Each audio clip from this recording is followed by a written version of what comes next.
Maranatha, Tuhan Yesus segera datang. Terimalah salam Gereja Perjanjian Baru. Saya Wanda Dumais dari Sydney, Australia. Selamat berjumpa kembali dalam program Sound Doctrine. Saudara yang dikasihi Tuhan, hari ini saya ingin bicara mengenai anak Adam yang bernama Kain. Kita tahu bersama dalam Kejadian pasal yang keempat, terjadi peristiwa pembunuhan yang dilakukan oleh Kain kepada Habel, adiknya. Nah, pada saat itu kita mengetahui dari informasi Alkitab bahwa Adam mempunyai anak, yaitu Kain dan Habel. Nah, saya sudah menjelaskan bahwa Kain membunuh adiknya Habel oleh karena dia merasa iri dan merasa jengkel karena persembahannya tidak diterima oleh Tuhan. Dan menurut saya ini bukan satu peristiwa yang muncul begitu saja, yang di-trigger oleh karena persoalan persembahan. Tapi ini lebih jauh lagi adalah persoalan karena Kain merasa iri dan merasa dengki kepada Habel. Kita harus ingat bahwa ketika Kain membunuh Habel, itu adalah pembunuhan yang terjadi yang mengakibatkan matinya satu generasi. Nah, Habel cuma disebutkan satu kali di dalam Kejadian pasal yang keempat. Saya ingin kita bersama melihat Kejadian pasal keempat ini. Saya bacakan, kemudian manusia itu bersetubuh dengan Hawa. Maksudnya Adam di sini, istrinya, dan mengandunglah perempuan itu lalu melahirkan Kain. Maka kata perempuan itu, aku telah mendapat seorang anak laki-laki dengan pertolongan Tuhan. Ayat 2, Kejadian 4 selanjutnya, dilahirkannya lah Habel, adik Kain, dan Habel menjadi gembala kambing domba, Kain menjadi petani. Nah, saudara yang dikasihi Tuhan, pada saat Adam dan Hawa mempunyai anak yang pertama yaitu Kain, dicatat bahwa Hawa mengucapkan satu perkataan yang sangat fantastis. Aku telah mendapat seorang anak laki-laki dengan pertolongan Tuhan. Tetapi ketika Hawa memperoleh anak yang kedua, yaitu Habel, tidak dicatat kata-kata apapun di sini. Tidak dicatat satu ucapan syukur, tidak dicatat satu penanda bahwa Habel itu adalah seseorang yang begini, begitu ya. Tapi saat mereka memperoleh anak, Adam dan Hawa memperoleh anak Kain, mereka katakan, aku telah mendapat seorang anak laki-laki dengan pertolongan Tuhan. Saya ingin menjelaskan ayat ini, bahwa ayat ini bukan sekedar satu ungkapan syukur. Tetapi ayat ini menunjukkan satu hubungan yang jelas dengan Kejadian 3 ayat 15, yaitu yang sering kali disebut dengan protoevangelium. Protoevangelium itu adalah nubuatan yang pertama kali muncul yang menunjuk kepada Kristus. Masih ingat nubuatan itu yang berkata, Tuhan bilang, aku akan mengadakan permusuhan antara engkau iblis dan antara perempuan ini, antara keturunanmu dan keturunan perempuan ini. Nah, Adam dan Hawa mengetahui nubuat ini. Jadi mereka sendiri mempercayai bahwa dari keturunan mereka akan lahir seorang Mesias. Saudara yang dikasihi Tuhan, akibatnya ketika Kain lahir, mereka berpikir bahwa Kain ini adalah anak yang dijanjikan itu. Dengar baik-baik, mereka berkata, "Aku telah mendapat seorang anak laki-laki dengan pertolongan Tuhan." Jadi jelas sekali dari awal kelahiran Kain, memang orang tuanya sudah memplot sesuatu rencana bahwa Kain ini adalah Mesias yang dijanjikan. Nah, Kain ini tumbuh menjadi anak yang sangat spoil sekali. Anak yang sangat manja sekali. Begitu ya, karena dia merasa dia anak yang tua, dia merasa bahwa dia, bukan hanya merasa, dia berpikir bahwa dialah yang akan mewarisi langit dan bumi setelah Adam meninggal. Ia lumrah sekali karena pada waktu itu Kain dan Habel adalah manusia-manusia yang pertama saat itu bersama dengan papanya Adam dan mamanya Hawa. Jadi Kain berpikir bahwa aku adalah penguasa yang nanti akan menggantikan Adam papaku ketika papaku meninggal atau ketika papaku sudah tidak ada lagi, atau aku mewarisi kekuatan dari papaku. Semua yang ada di bumi ini adalah milikku. Jelas sekali saudara, properti apapun yang ada di muka bumi pada saat itu adalah milik Adam dan tentu diwariskan kepada generasinya. Dan Kain berpikir Habel ini adalah ancaman yang terbesar bagi dia. Kenapa? Karena dia merupakan anak yang menjadi saingan bagi Kain. Apalagi sejak awal orang tuanya sudah memberikan semacam satu tanda kepada Kain. Mungkin diberitahu bahwa kamulah anak yang dijanjikan. Kamu adalah Mesias itu. Kamu adalah Mesias yang dijanjikan itu. Sehingga Hawa berkata, aku telah mendapat seorang anak laki-laki dengan pertolongan Tuhan. Ketika Habel lahir, tidak dikatakan apapun mengenai diri Habel. Ini yang membuat Kain merasa bahwa otoritasnya begitu kuat. Sebenarnya dia tidak sabar, saudara. Dia sebenarnya memang anak laki-laki yang pertama. Yang kedua, dia adalah anak sulung. Ya, saya sudah sampaikan di dalam tradisi-tradisi orang yang mula-mula itu, mereka itu selalu menjadikan anak pertama itu sebagai anak yang mewarisi kekuatan mereka. Kita lihat nanti tradisi ini bertumbuh dalam tradisi orang Yahudi. Anak pertama selalu mewarisi kekuatan ayahnya, mendapat bagian yang lebih. Lalu kemudian biasanya dalam juga kita lihat dalam sistem tatanan komunitas atau manusia yang berikutnya, anak pertama itu misalnya kalau ayahnya adalah dari royalty, dari raja keturunan kerajaan, anak pertama yang mewarisi yang namanya Prince Crown itu, atau Crown Prince ya, putra mahkota. Jadi dia yang akan langsung menerima otoritas sebagai seorang raja. Nah saudara, sebenarnya dari sinilah pertumbuhan atau sistem kebudayaan itu diwariskan dari turun-temurun. Nah, saya katakan di sini dalam analisa pembunuhan Kain terhadap Habel bukan saja oleh karena persembahan Kain tidak diindahkan oleh Tuhan, tapi kebencian-kebencian yang sudah memuncak. Makanya Tuhan sebenarnya sudah menegur kepada Kain.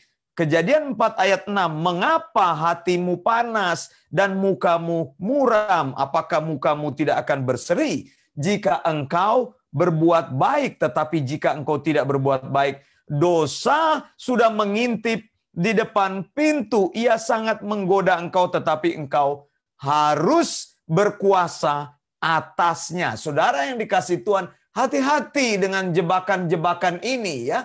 Sebuah perasaan yang engkau pendam mendalam, sebuah kebencian yang engkau taruh semakin lama semakin kuat, pada saatnya itu akan melahirkan satu tindakan-tindakan yang di luar pemikiranmu, bahkan melahirkan tindakan-tindakan dosa. Tuhan sudah ingatkan Kain, kebencianmu yang mendalam terhadap adikmu akan menghasilkan satu dendam kesumat. Dan itu akan berbuah dosa, Tuhan katakan. Sudah diperingatkan, tapi dia tidak bisa menaklukkan dirinya di bawah otoritas firman Tuhan. Saudara, jadi di sini kita lihat di sini ya, betapa karena dendam dan kebencian itu akhirnya terjadi yang namanya genocide itu. Pembunuhan satu suku bangsa. Kan kita sudah dengar bagaimana ada penghancuran etnis itu. Nah ini etnis daripada Habel atau suku daripada Habel, keturunan Habel akhirnya selama-lamanya tidak ada lagi karena sudah terbunuh oleh kakaknya Kain. Begitu. Seharusnya saya percaya ini juga ada kesalahan dari orang tuanya yaitu Adam dan Hawa. Ketika mereka mendidik anak-anak mereka, mereka tidak memberitahukan bagaimana apa itu hak dan kewajiban anak. Saudara, hati-hati juga di sini. Ada pengajaran-pengajaran keluarga yang sangat baik sekali. Kalau engkau mempunyai anak, engkau harus mendidik mereka. Bila anakmu dua, engkau harus memberitahu mereka bagaimana orang tuanya sangat mencintai mereka. Engkau harus menunjukkan bagaimana engkau berlaku adil terhadap anakmu. Agar jangan yang satu merasa tidak dikasihi. Agar jangan yang satu merasa bahwa ayahnya itu lebih favor kepada anak yang lain. Sehingga perasaan-perasaan ini akan terus muncul. Dan semakin lama dipupuk, akhirnya pada satu saat akan meledak ya. Seperti iceberg itu ya. Seperti tip iceberg itu yang satu kali menyimpan bom waktu. Maksud saya yang akan meledak satu kali gitu seperti di laut gitu, katanya ada iceberg yang di bawah laut dan orang tidak tahu begitu ketika dia meledak begitu, ledakannya akan keluar padahal dia ada di dalam. Nah, saudara yang dikasihi Tuhan, hati-hati. Ini peringatan yang sangat luar biasa dari firman Tuhan bagi kita sebagai orang tua, bagi kita sebagai anak. Bagaimana kalau firman Tuhan menegur kita, kita harus tunduk di bawah otoritas firman Tuhan itu, menghormati firman Tuhan dan mendengar apa kata firman Tuhan. Kalau saja Kain mendengar, maka tidak akan terjadi hal-hal yang fatal tadi. Dan juga Kain tidak mengalami kutukan. Perhatikan saudara, ketika Kain membunuh, dia tidak bisa menguasai dirinya. Dia membunuh Habel oleh karena kebencian. Karena dia pikir, kalau Habel sudah mati, maka favor itu akan menjadi milik saya sepenuhnya. Saya berkuasa sepenuhnya. Saya adalah pewaris tunggal langit dan bumi ini. Kalau papa saya Adam sudah tidak ada lagi, maka saya adalah raja tunggal. Saya adalah orang yang berkuasa di seluruh muka bumi ini. Begitu. Jadi dia memandang saudaranya itu sebagai saingan begitu.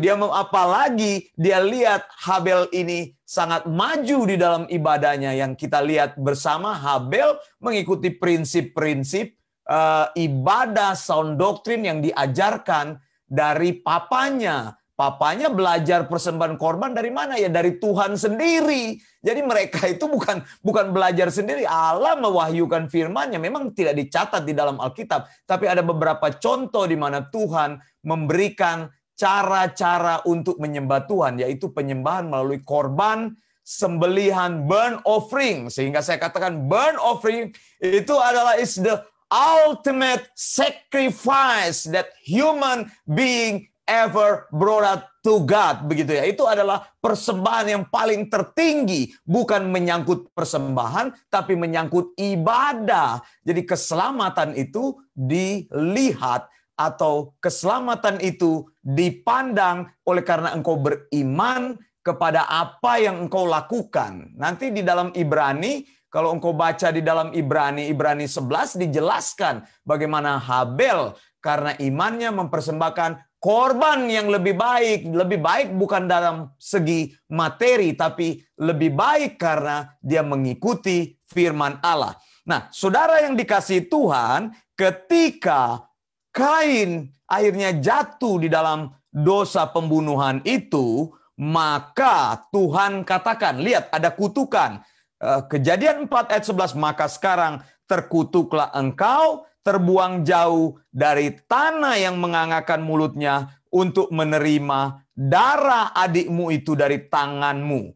Apabila engkau mengusahakan tanah itu tidak memberikan hasil sepenuhnya kepadamu. Lihat di sini saudara, susahnya apa bagi Kain ketika dia dikutuk Tuhan. Tuhan bilang tanah tidak akan menghasilkan bagimu. Dan kita tahu bersama profesi Kain adalah seorang petani.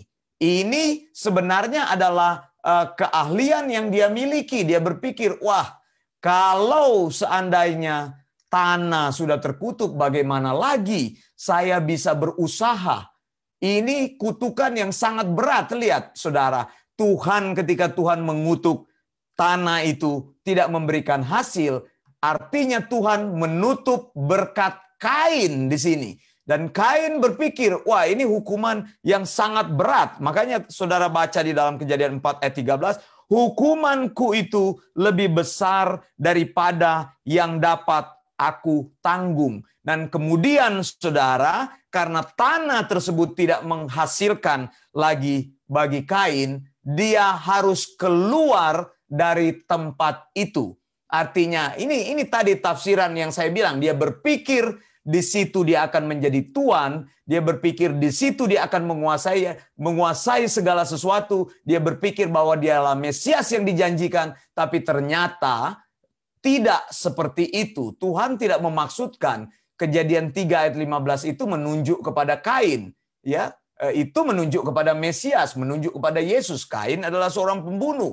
Jadi nubuatan itu tidak tepat untuk ditafsirkan kepada Kain. Nah, saudara, ayat 16 menjelaskan Kejadian 4 ayat 16. Lalu Kain pergi dari hadapan Tuhan dan ia menetap di tanah Nod di sebelah timur Eden.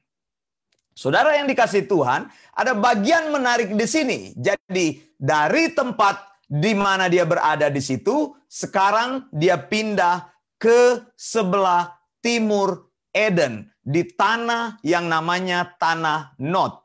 Saudara yang dikasihi Tuhan, ayat 17 adalah ayat yang akan saya tekankan di sini. Kain bersetubuh dengan istrinya dan mengandunglah perempuan itu, lalu melahirkan Henok. Kemudian Kain mendirikan suatu kota dan dinamai kota itu Henok menurut nama anaknya. Nah, ini menjadi pertanyaan bagi kita.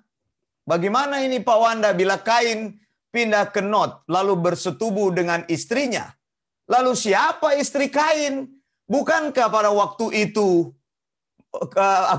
tidak ada manusia lain di Nod? Seolah-olah berkata di sini ketika saudara baca ayat ini ada satu jump conclusion di sini, ada satu gap ya, discrepancy di sini. Loh, tadi Kain tinggalnya di Eden, lalu kemudian pindah ke Nod, kemudian Kain bertemu dengan perempuan di Nod. Lalu siapa perempuan itu? Ini membingungkan kita. Bukankah Kain ini dan Adam ini, atau papanya Adam dan Hawa adalah manusia-manusia yang pertama? Lalu siapa istri daripada Kain? Apakah Kain mendapatkan istri di Nod? Coba saudara baca lagi ayat ini. Kain bersetubuh dengan istrinya dan mengandunglah perempuan itu, lalu melahirkan Henok. Kemudian Kain mendirikan kota dan dinamai kota itu Henok. Jadi di Nod itu Kain bersetubuh dengan istrinya.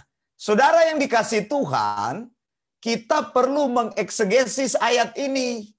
Siapa yang menikah dengan Kain? Siapa istri Kain? Nah, saudara, dalam beberapa teori memang pernah disebutkan seperti ini, gap teori. Ya, ada banyak orang yang memegang gap teori itu pada saat langit dan bumi diciptakan, Kejadian 1 ayat 1 dan Kejadian 1 ayat 2, mereka bilang terjadi gap di situ katanya antara Kejadian 1, pada mulanya Allah menciptakan langit dan bumi. Lalu ayat 2 dikatakan bumi belum berbentuk dan kosong. Dan menurut gap teori ini, di ayat 2 itu katanya, iblis yang berdosa dibuang Tuhan ke bumi.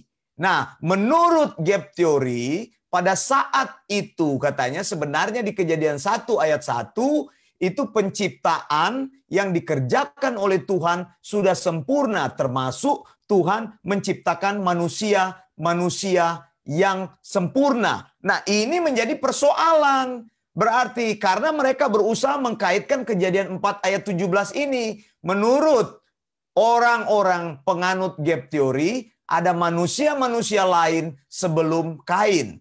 Saya tidak berpendapat seperti itu karena saya melihat di Alkitab, manusia yang pertama adalah, maksud saya bukan tadi sebelum Kain, Adam maksud saya ya.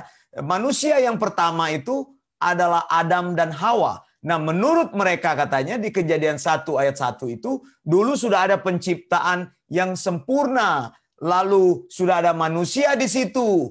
Makanya ketika ayat 2 itu iblis dibuang di situ, jadi bumi menjadi kacau katanya sehingga Tuhan menciptakan lagi. Nah, manusia-manusia itulah katanya yang tertinggal katanya. Tapi ini tidak sesuai dengan apa yang disampaikan firman Allah. Karena mereka mencoba menarik kesimpulan Kejadian 4 ayat 17 ini berdasarkan ayat Alkitab yang berkata Kain bersetubuh dengan istrinya di Nod. Berarti pada saat Kain pindah ke Nod itu, katanya sudah ada perempuan di situ. Lalu Kain bertemu dengan perempuan itu. Lalu menikahlah mereka. Nah, teori ini tentu tidak bisa dibenarkan. Nah, ayat ini masih membingungkan kita. Lalu siapa yang menjadi istri Kain? Saudara, satu-satunya penjelasan yang paling valid, kita harus kembali lagi kepada Alkitab. Kejadian 3 ayat 20 berkata, manusia itu memberi nama Hawa kepada istrinya sebab dialah yang menjadi ibu semua yang hidup. Sekali lagi saya tekankan ayat ini. Sebab dialah yang menjadi ibu semua yang hidup. Jadi manusia yang pertama-tama itu adalah Adam.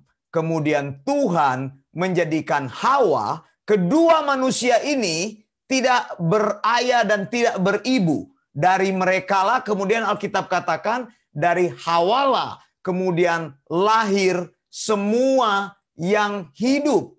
Jadi Adam adalah pria yang pertama dan Hawa adalah wanita yang pertama, saudara ya. Jadi saudara, saya mau sampaikan di sini teori ini atau apa yang disampaikan oleh Alkitab Kejadian 3 ayat 20 ini harus kita pegang baik-baik. Lihat dalam penciptaan kalau kita lihat Allah selalu memulai dari sesuatu, lalu sesuatu itu yang menurunkan. Misalnya saya tanya kalau ada teori, mana yang lebih dulu ayam atau telur? Ya ayam yang lebih dulu. Allah menciptakan dulu animalnya ayam itu, lalu ayam itu nanti menghasilkan telur. Kita lihat seperti itu. Jadi ada Adam di situ, ada Hawa di situ, lalu kemudian lahirlah semua manusia yang ada di bawahnya, termasuk kita ini nanti. Jadi Adam dan Hawa adalah manusia pertama, dan saya mau katakan sebelum Adam dan sebelum Hawa tidak ada manusia lain. Lalu bagaimana caranya kita menyelesaikan? Lalu siapa istrinya Kain? Apakah Kain bersetubuh dengan mamanya Hawa? Bagaimana? Karena pada saat itu, misalnya kalau kita tarik garis di sini, Adam adalah ayah semua yang hidup, Hawa adalah ibu semua yang hidup. Adam dan Hawa, jadi teorinya kan terbangun seperti ini.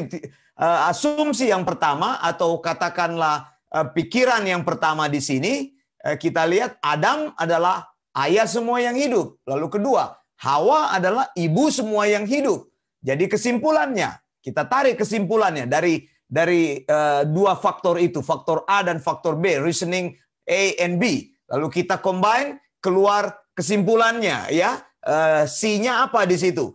Adam dan Hawa adalah satu-satunya manusia yang di bumi. Lalu sekarang, kalau memang Adam dan Hawa adalah manusia yang pertama di bumi di situ, lalu bagaimana caranya Kain mendapatkan istrinya?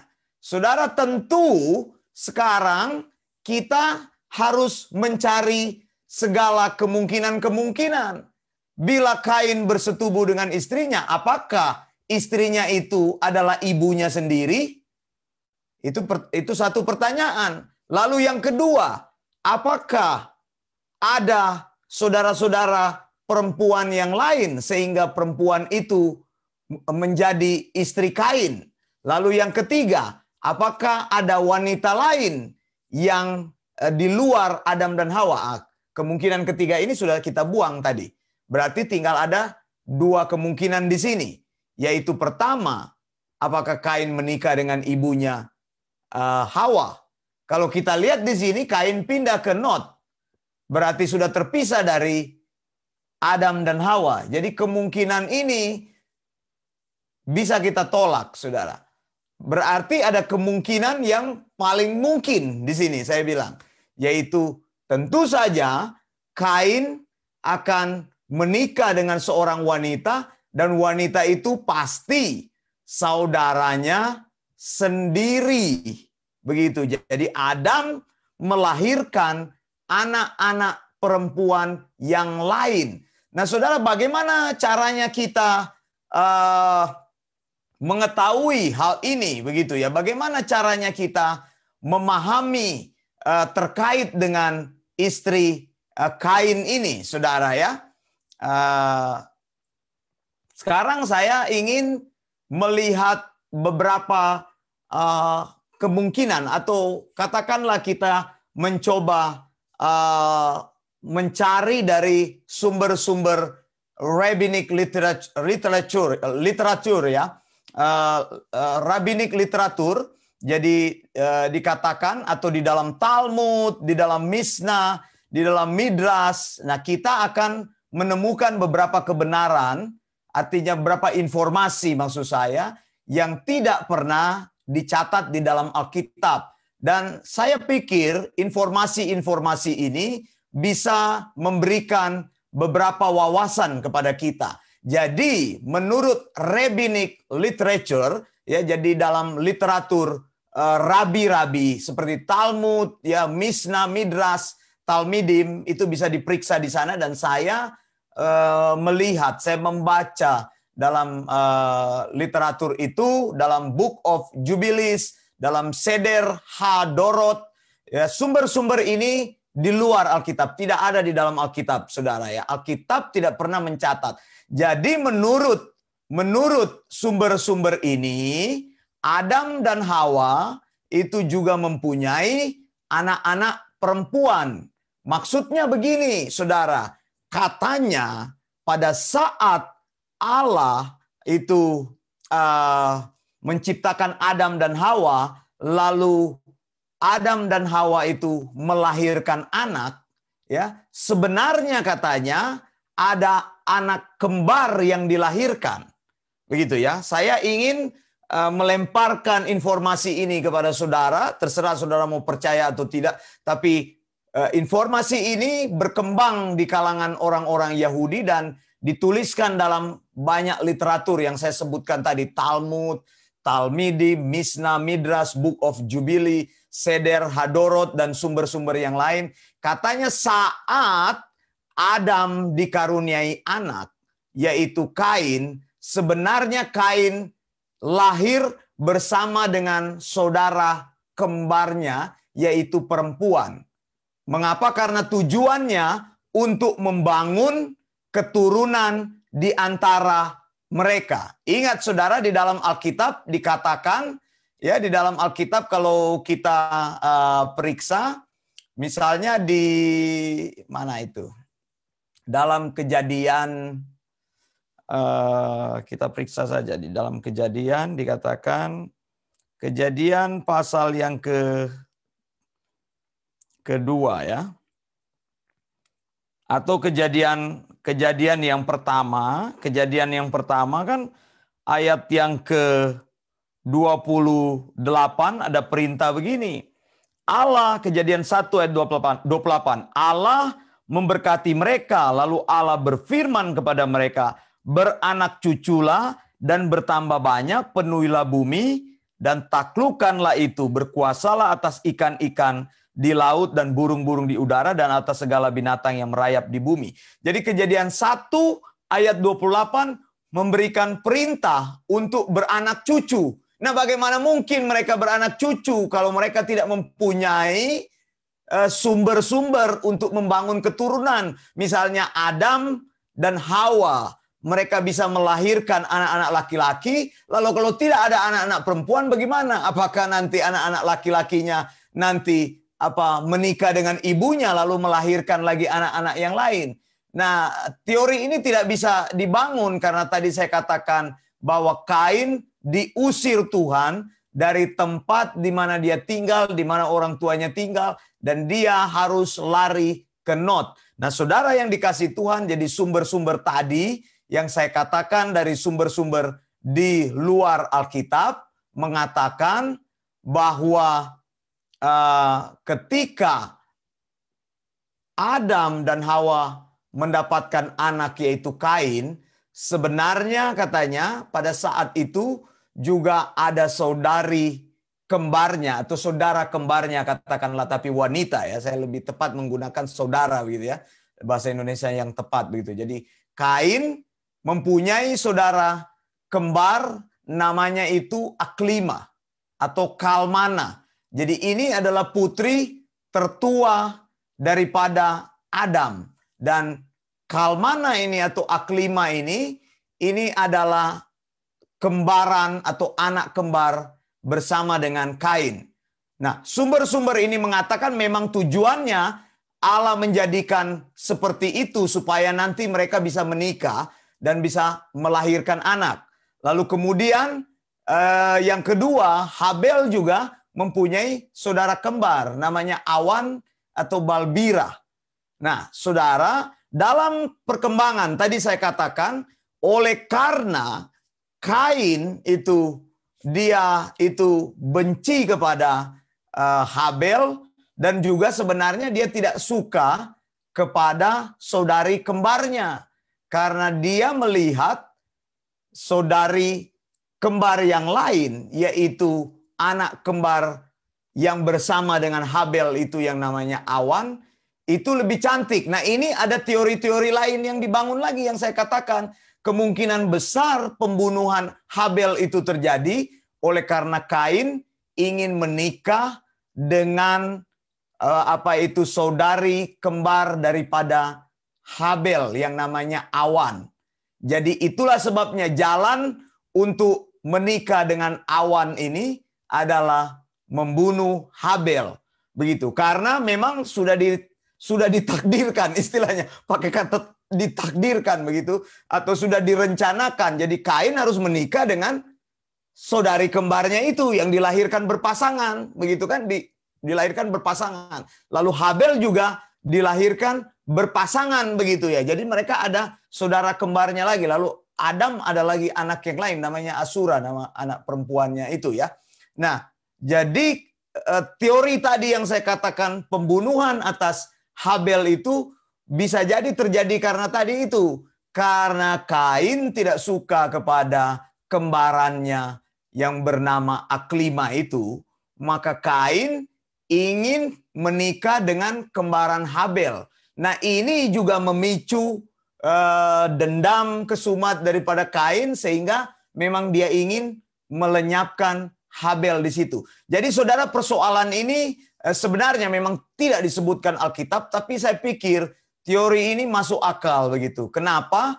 Karena memang satu-satunya cara untuk beranak cucu memenuhi Kejadian 1 ayat 28. Beranak cucu, bertambah banyak, memenuhi bumi, caranya memang hanya melalui menikah dengan saudaranya. Tentu saudara, pada saat itu ini incest ini kan sudah tidak lagi dilakukan sekarang. Jangan meniru saudara ya. Saya tidak menyatakan ini untuk ditiru karena sejak zaman Musa incest ini dilarang oleh Tuhan, begitu ya.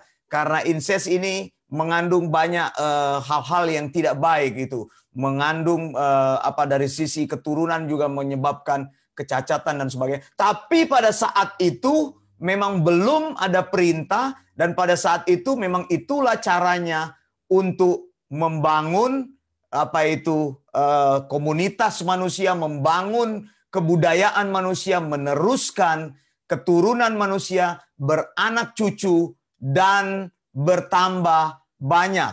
Jadi kalau saudara lihat di sini, makanya kembali lagi saya katakan, jadi Kain hanya mungkin mempunyai istri dari saudari perempuannya sendiri. Entah benar cerita tadi yang saya baca di dalam Midras dan sumber-sumber yang lain atau di dalam Talmud, tapi yang jelas Adam melahirkan anak-anak perempuan lain yang memang tidak disebutkan oleh Alkitab. Mengapa tidak disebutkan oleh Alkitab?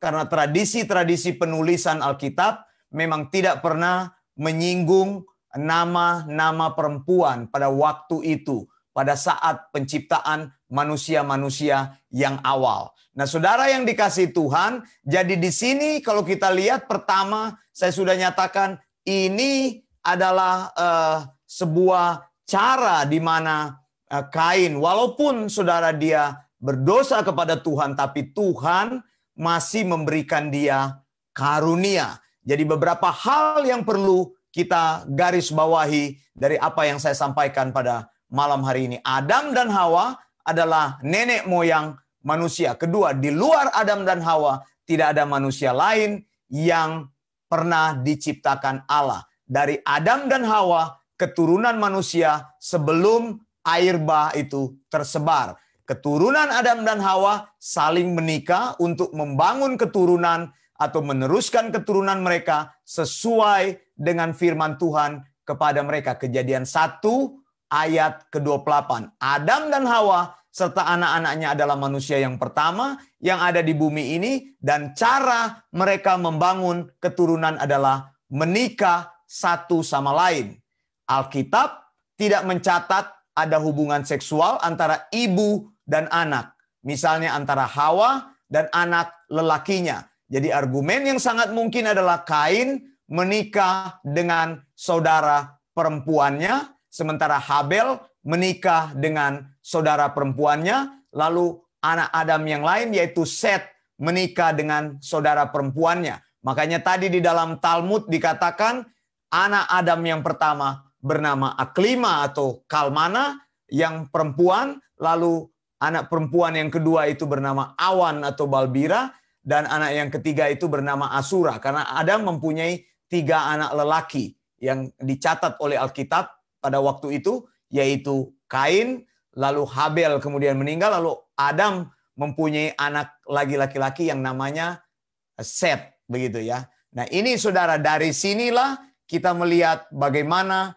keturunan-keturunan manusia ini tersebar. Tapi yang paling penting yang mau saya garis bawahi di sini, bahwa Allah menginginkan setiap orang-orang percaya itu berjalan sesuai dengan sound doctrine. Ya, ketika Habel meninggal, tidak ada orang lagi yang meneruskan sound doctrine. Kain membangun kebenarannya sendiri, maka Allah memberikan anugerah kepada Adam yaitu Set. Dan dari Set inilah kemudian lahir orang yang bernama Nuh, si pemberita Injil kebenaran itu, pemberita sound doctrine, pemberita Injil yang benar, Injil yang Alkitabiah ya itu. Jadi di sini bahwa Allah ingin meneruskan kebenarannya yang tepat itu untuk setiap orang, untuk setiap manusia, sehingga mereka bisa mempelajarinya dan mengikutinya sesuai dengan apa yang Tuhan inginkan.